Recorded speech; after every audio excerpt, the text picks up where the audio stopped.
தமிழ் கூறும் நல்லுலகிற்கு என் சிரம் தாழ்ந்த வணக்கம். நெஞ்சமே அஞ்சாதே நூலில் பொருளடக்கத்தில் 20 தலைப்புகளில் MS உதயமூர்த்தி அவர்கள் கருத்துக்களை பகிர்ந்துள்ளார். அதில் ஒரு தலைப்பு தான் அதிருப்தியை சமாளிக்கும் வழிகள் என்ற தலைப்பு. பிறர் அபிப்பிராயங்களை தேடி அதற்கேற்ற வாழ்க்கையை அமைத்து கொள்ள முயல்பவர்களுக்கு ஓர் அழகிய கதையை சொல்ல வேண்டும் என்று ஆரம்பிக்கிறார் ஆசிரியர். ஒரு சாமியார் பூனையிடம் ஒரு சீட பூனை போய் முறையிட்டு கொண்டது. குருவே, எனது வாளை பிடித்து கடித்து கொண்டு என் கையிலே வைத்து கொள்ள வேண்டும் போல ஆசையாயிருக்கிறது. அதற்காக தினமும் நான் என் வாளை துரத்தி கொண்டு சுற்றி சுற்றி வருகிறேன். வாள் கையில் அகப்படுவதில்லை. தேவரீர் திருவுளமிறங்கி என் வாள் என் கையில் அகப்படும்படி அருள் செய்ய வேண்டும் என்றது. அதற்கு சாமியார் பூனை சொன்னது, என் உடன்பிறப்பே, நான் இந்த உலக ஆசாபாசங்களை எல்லாம் அறிந்து ஆராய்ந்து வருகிறேன். எனக்கும் அப்படி ஒரு ஆசை அடிக்கடி எழுகிறது. ஆனால் ஒன்று நான் கற்றுக்கொண்டேன். இந்த சல்லை பிடித்த வாளை சுற்றி வராமல் நாம் நம் வழியில் போவோமே, ஆனால் வாள் நமக்கு பின்னால் நம்முடன் பதவிசாய் வந்து கொண்டிருக்கும். நீ உணர்ந்து கொள், நிம்மதி அடை என்றது.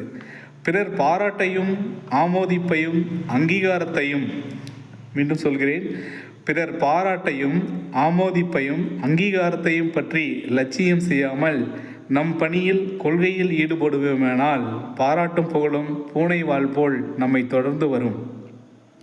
பிறரது அபிப்பிராயங்களை நாம் மறுத்து கூறும்போது நம் மீது அதிருப்தி கொள்கிறார்கள், கோபம் அடைகிறார்கள்.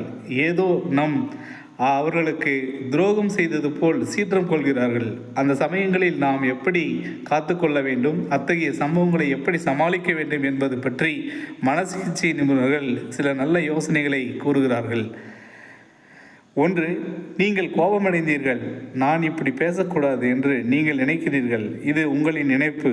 உங்கள் கோபத்திற்கு நீங்கள்தான் காரணம், நான் அல்ல என்று அதிருப்தியின் காரணத்தை பிறர் மீது திருப்பிவிட வேண்டும். அப்போது எதிரி சற்று சிந்திக்க துவங்குகிறார். நாம் நமது கொள்கைகளை பிறர் மீது சுமத்துவது சரியா என நாமும் இதன் மூலம் எதிரியின் உணர்வுகள் நம்மை பாதிக்காதவாறு காத்துக்கொள்ள வேண்டும்.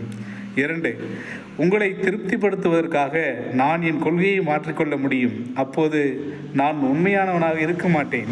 அதை நீங்கள் விரும்ப மாட்டீர்கள். உங்கள் உணர்ச்சிகளின் காரணத்தை பற்றி நீங்கள் தான் சிந்தித்து பார்க்க வேண்டும் என்கிறார். 3, பிறர் தனது செயலை பற்றி விமர்சனம் செய்து குறைகளை எடுத்து காட்டுகிறார்கள் என்றால் அப்போது தாராள மனதுடன், நன்றி, உங்கள் யோசனையை என்னை திருத்திக் கொள்ள உதவும், மிகவும் நன்றி என்று கூறுங்கள் என்கிறார்.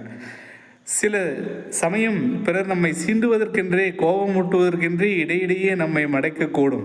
கோபமூட்டும் அவமானமூட்டும் கடுஞ்சொற்களை வீசக்கூடும். அவர்களுக்கு, சரி, நீங்கள் ஏன் அப்படி பேசுகிறீர்கள் என்பதை நான் புரிந்து கொண்டேன் என்று கூறிவிட்டு கண்டுகொள்ளாதவாறு செல்ல வேண்டும் என கூறுகிறார். நன்றி.